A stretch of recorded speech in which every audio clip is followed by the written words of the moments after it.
Imagine sitting at a small cafe in Paris on a Tuesday morning. Croissant in front of you. Espresso still hot, no meeting to rush to. No manager waiting on an email. You watch the city move around you and think, am I rich? Or am I just comfortable? That question sounds simple. The answer is not. Because in France, the line between comfortable, wealthy, and truly rich is not where most people think it is. And today, I'm going to show you exactly where that line sits, with real numbers. Rich is not a feeling, it's a position. It's where you sit relative to everyone else around you. And in France, that position is measured by something very specific.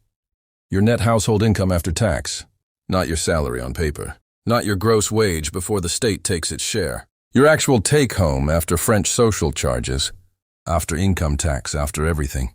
The top 10% in France. According to the latest data from INSEE, the threshold to enter the top 10% of earners sits at approximately 3,000 pesos net per month for a single person. That's around $42,000 net per year after tax. You're earning more than 90% of people in France. You can rent a decent apartment, cover your bills, eat well, travel a couple of times a year and still save.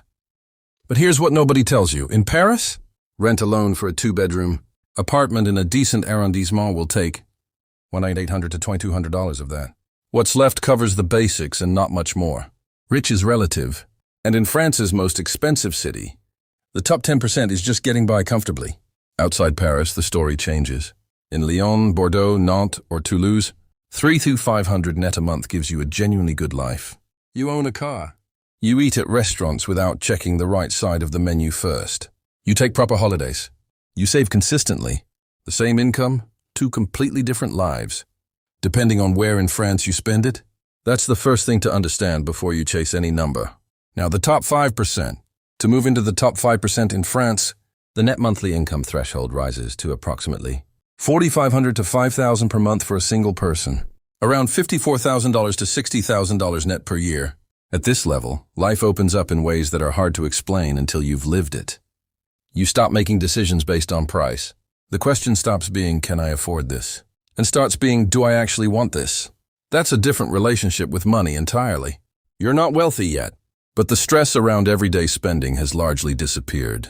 A broken appliance is an inconvenience, not a crisis. A car repair is annoying, not a financial emergency.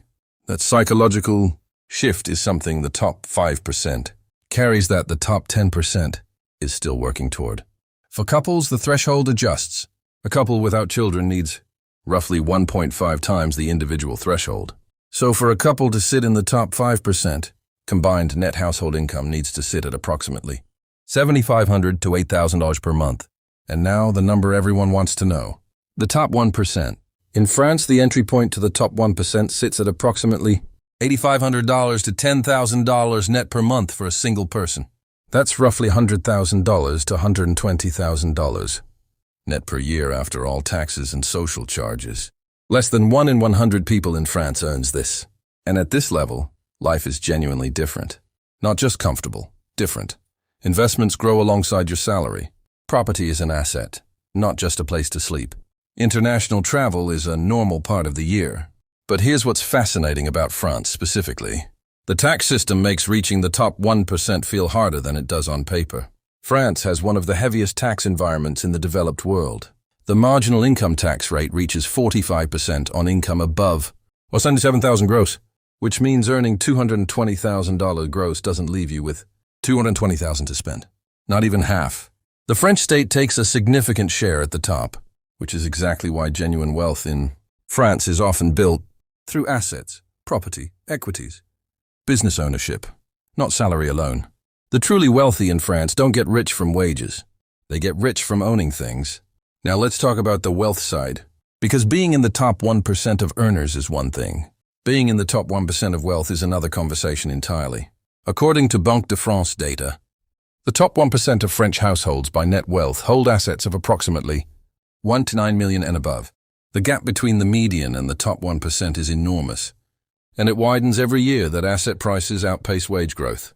There are a few traps worth knowing before you set any of these numbers as a target.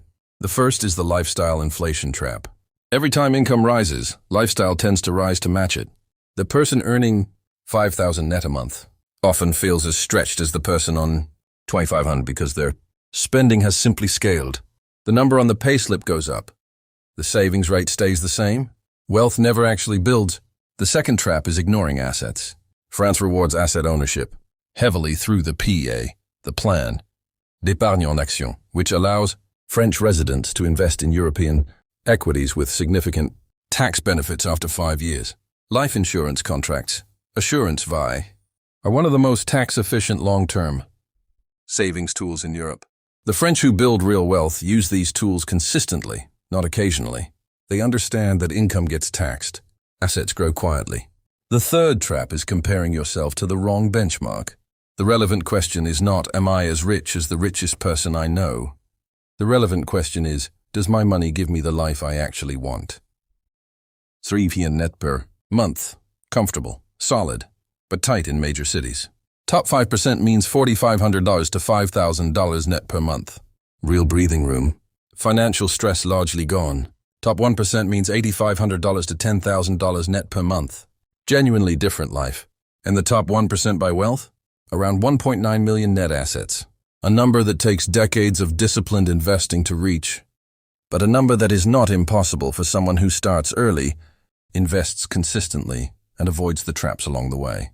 If this gave you a clearer picture of where you actually stand and where you're headed, do me a favor. Hit that subscribe button. Give this video a like. Drop a comment telling me which level you're aiming for. And turn on notifications so you don't miss the next one.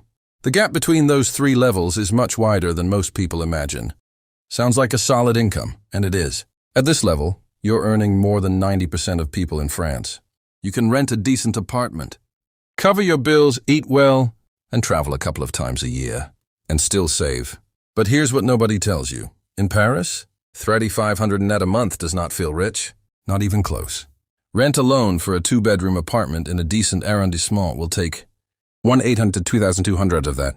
What's left covers the basics and not much more. Rich is relative, and in France's most expensive city, the top 10% is just getting by comfortably. Move to Lyon, Bordeaux, or Toulouse. The same $3,500 stretches into a genuinely good life. You stop checking the right side of the menu. The top 5% changes the feeling entirely. $4,500 to $5,000 net per month. A different relationship with money begins here. The mailbox stops feeling like a threat. A surprise bill no longer wrecks the week. You sleep a little deeper. Work no longer feels like the only thing keeping the lights on. That single feeling changes how you show up in every room. For couples, the numbers shift. Combined net household income of $7,500 to $8,000 a month places a couple firmly in the top 5%. That's 2 solid professional salaries. Engineers, doctors, senior managers, business owners pulling real weight. And now the number everyone wants to know. The top 1%. In France, entry sits at $8,500 to $10,000 net per month. That's roughly $100,000 to $120,000 net per year. In gross terms before deductions, you're looking at $180,000 to $220,000 gross annual salary. Less than 1 in 100 people in France earns this.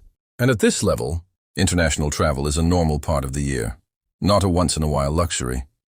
Your children's education, your retirement, your financial security, and none of it keeps you up at night. That silence inside your head, that is what changes most.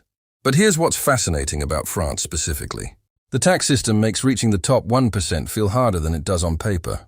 The marginal income tax rate reaches 45% on income above $137,000 gross. Social contributions add another 17 to 22% on top, which is exactly why the truly wealthy in France build through assets, property, equities, business ownership. Not salary alone. Income gets taxed. Assets grow quietly. The top 1% by wealth in France holds net assets of approximately 1.9 million and above. The median French household sits closer to $185,000. The gap is enormous and widens every single year. Avoiding lifestyle inflation. Using the P, investing consistently. Starting early. These are not exotic secrets. They are just the moves most people know about but never actually make. If this gave you a clearer picture of where you actually stand and where you're headed, hit subscribe, give this a like, drop a comment telling me which level you're aiming for. I'll see you in the next one.